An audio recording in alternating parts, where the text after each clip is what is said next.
Et partons à Douvres, retrouver notre correspondante Marie Billon. Bonjour Marie. Alors vous avez choisi cette ville portuaire située au bord de la Manche, à seulement 35 km des côtes françaises, pour justement voir et sentir si ces conséquences du Brexit sont immédiates.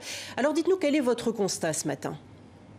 Alors écoutez, le changement n'est pas aussi radical que s'il n'y avait eu pas d'accord.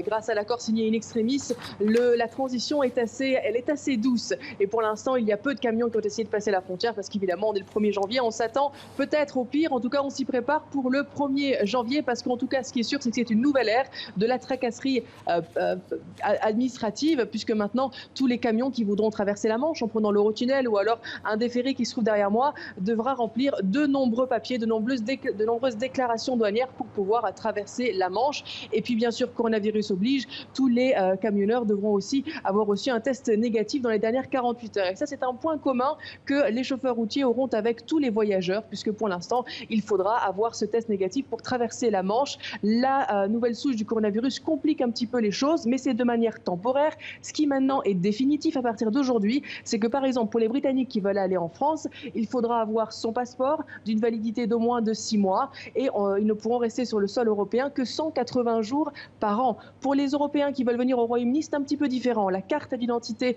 continue à être fonctionnelle pour voyager jusqu'en octobre.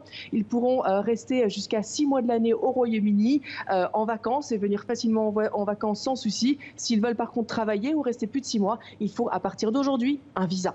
Merci beaucoup Marie Billon pour ces précisions.